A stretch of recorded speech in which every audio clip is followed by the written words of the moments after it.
प्रिय विद्यार्थियों, 1873 के अधिनियम के द्वारा ब्रिटिश ईस्ट इंडिया कंपनी को किसी भी समय भंग किए जाने का प्रोविज़न किया गया था और इसी क्रम में 1 जनवरी 1874 को ब्रिटिश ईस्ट इंडिया कंपनी को औपचारिक रूप से भंग कर दिया गया।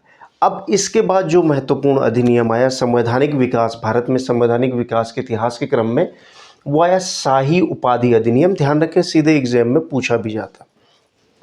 शाही उपाधि अधिनियम नाम से ही आप समझ रहे होंगे इसमें कुछ खास है। 1876 में आया था। एक तो सबसे महत्वपूर्ण बात इसमें यह है कि जो गवर्नर जनरल की कार्यकारिणी है उसमें 6ठे सदस्य की नियुक्ति की गई। ये ध्यान रखेंगे, 6ठे सदस्य की नियुक्ति की गई और इस सदस्य को दिया गया पीडब्ल्यूडी विभाग, यानी लोक निर्माण विभाग। इस सदस्य को दिया गया 6ठे सदस्य को, ये ध्यान रखेंगे। और ये शाही उपाधि अधिनियम 1876 के तहत ही किया गया। एक जो महत्वपूर्ण जिसमें शाही लिखा है, यानी कोई पदवी की बात हो रही है, अर्थात साम्राज्य की बात हो रही है, तो हुआ क्या, 28 अप्रैल 1876 को, वर्ष ही याद रख लीजिए, 1876 में, क्योंकि ये अधिनियम भी 1876 में आया है, इसी के तहत जो ब्रिटेन की महारानी विक्टोरिया है, महारानी विक्टोरिया को भारत की साम्राज्ञी घोषित कर दिया गया। तो यह इसे शाही उपाधि अधिनियम इसीलिए भी कहा गया क्योंकि इसी अधिनियम के द्वारा महारानी विक्टोरिया को क्या कर दिया गया, भारत में भारत की साम्राज्ञी घोषित कर दिया गया। ये बड़ा महत्वपूर्ण पहलू है। इसके बाद संवैधानिक विकास के क्रम में आता है 1892 का भारत परिषद अधिनियम। 1892 का भारत परिषद अधिनियम, ध्यान रखें, इससे पहले 1885 में भारतीय राष्ट्रीय कांग्रेस की स्थापना हो चुकी है और उसके द्वारा किए गए हर एक प्रयास, राष्ट्रीय आंदोलन के लिए हर एक प्रयास अब ब्रिटेन के यानी अंग्रेज़ों के जो भी कानून हैं उसको प्रत्यक्ष रूप से प्रभावित करेंगे। हुआ क्या, अप्रत्यक्ष चुनाव प्रणाली का प्रारंभ हुआ, की शुरुआत हो गई। ये ध्यान रखेंगे, कहा जाएगा कि अप्रत्यक्ष चुनाव प्रणाली की शुरुआत किस अधिनियम के द्वारा की गई, 1892 भारत परिषद अधिनियम। अप्रत्यक्ष चुनाव प्रणाली से तात्पर्य यह है कि आज के परिप्रेक्ष्य में ये समझा जा सकता है कि हम अपने विधायकों और सांसदों को चुनते हैं प्रत्यक्ष डायरेक्ट वोटिंग के द्वारा। अप्रत्यक्ष क्या हो गया, हमारे उपराष्ट्रपति का चयन हो जाता है, हमारे राष्ट्रपति का चयन हो जाता है। तो ये क्या होता है कि हमारे प्रतिनिधि अब क्या करते हैं कि राष्ट्रपति उपराष्ट्रपति के अप्रत्यक्ष निर्वाचन करते हैं और उसके द्वारा उनको वोट देते हैं। ये अप्रत्यक्ष निर्वाचन कहलाता है, जिसमें हम डायरेक्टली इन्वॉल्व ना है बल्कि हमारे रिप्रेजेंटेटिव इन्वॉल्व हों। तो इसकी शुरुआत भी 1892 के भारत परिषद अधिनियम के द्वारा हो रही है। इंपॉर्टेंट बात क्या है कि इस अधिनियम के द्वारा जो राजस्व है, रेवेन्यू है, या जो व्यय है, यानी आय और व्यय की बात जहाँ तक हो रही है, और बजट, या इसको बजट भी कह सकते हैं, तो बजट पर क्या करना है, बहस करने के लिए बहस करने, और जो कार्यकारिणी है, कार्यपालिका है, उससे क्या कर दिया गया, प्रश्न पूछने की अनुमति पहली बार प्रदान की गई 1892 के अधिनियम में और इसको एक्सटेंड किया गया बाद में जो अधिनियम आया 1909 में। तो ये बड़ा महत्वपूर्ण है। एक अप्रत्यक्ष चुनाव प्रणाली की शुरुआत हो रही है और एक आय व्यय यानी बजट पर बहस करने की बात हो रही है या प्रश्न पूछने की बात हो रही है, तो वो उसकी शुरुआत भी 1892 के भारत परिषद अधिनियम के द्वारा होती है।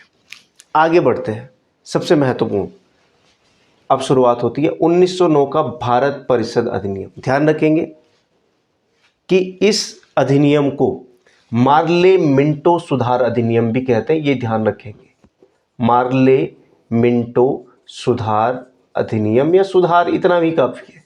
तो मार्ले मिंटो सुधार कब आए थे, 1909 में आए थे। अच्छा, इन्हें ऐसा क्यों कहा गया, क्योंकि ये भारत परिषद अधिनियम है। मार्ले मिंटो सुधार इसलिए कहा गया क्योंकि जब इनकी अध्यक्षता में एक प्रकार से ये लाए गए। तो अब मार्ले कौन थे, मिंटो कौन थे, तो देखिए मार्ले जो है वो भारत के राज्य सचिव हैं। ये ध्यान रखेंगे, भारत के राज्य सचिव। और ये समझने की बात है आपको कि राज्य सचिव का पद, एक सवाल पूछा जा सकता है कि राज्य सचिव का पद किसके द्वारा कब जोड़ा गया, या भारत सचिव का पद किस अधिनियम के द्वारा जोड़ा गया। तो आप जानते हैं 1858 में जो अधिनियम आया था उसके तहत 1858 में राज्य सचिव का पद सृजित किया गया। मार्ले क्या है, भारत के राज्य सचिव है, और मिंटो भारत के वायसराय है, ये ध्यान रखेंगे। और ये बड़ा इंपॉर्टेंट शख्सियत है मिंटो, क्यों? क्योंकि इस व्यक्ति को सांप्रदायिक निर्वाचन के जनक के रूप में कहा जाता है, ये ध्यान रखेंगे। लॉर्ड मिंटो को, किसको? लॉर्ड मिंटो क्या है, सवाल सीधे पूछा जाता है। लॉर्ड मिंटो है सांप्रदायिक निर्वाचन के जनक। आप जान ही रहे, सांप्रदायिक यानी संप्रदाय के आधार पर निर्वाचन हो रहा है। अब हुआ क्या, 1909 के मार्ले मिंटो सुधार या भारत परिषद अधिनियम के द्वारा पृथक मुस्लिम के लिए, किसके लिए? मुस्लिम, ध्यान रखेंगे, मुस्लिम। आप जानते हैं 1906 में मुस्लिम लीग की स्थापना हो चुकी है, और ये मुस्लिमों के पक्षधर हिमायती के रूप में ये संगठन, ये ऑर्गेनाइजेशन काम करती है, मुस्लिम लीग जो पार्टी है। अब इनकी जो मांग के हिसाब से या जो प्रेशर में आके जो भी हुआ हो, अंग्रेजों के द्वारा पृथक प्रतिनिधित्व लाया गया मुसलमानों के लिए। तात्पर्य क्या है? मुस्लिम प्रतिनिधि, मुस्लिम सदस्य कौन चुनेंगे? मुस्लिम आबादी, ये ध्यान रखेंगे। मुस्लिम सदस्यों का निर्वाचन या मुस्लिम सदस्यों को जो वोटिंग करेंगे वो मुस्लिम आबादी यानी मुस्लिम जो जनसंख्या है वही करेंगी।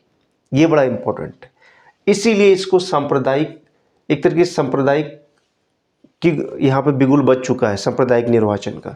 सांप्रदायिक निर्वाचन के जनक के रूप में लॉर्ड मिंटो को कहा जाता है, ये बड़ा इंपॉर्टेंट।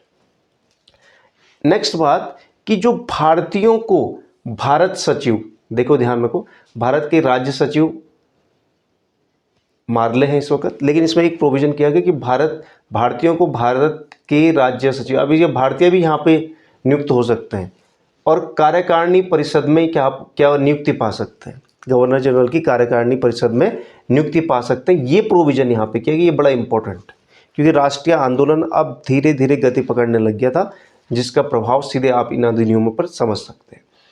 इसके अलावा अब ये चीज़ें हुई तो सत्येंद्र प्रसाद सिन्हा को प्रथम भारतीय सदस्य है जो कार्यकारिणी में चुने गए, और इन्हें विधि सदस्य के रूप में, ध्यान रखेंगे, विधि सदस्य के रूप में नियुक्त किया गया।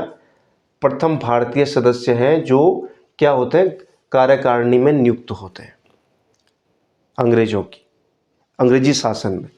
तो ये बड़ा इंपॉर्टेंट है, सत्येंद्र प्रसाद सिन्हा।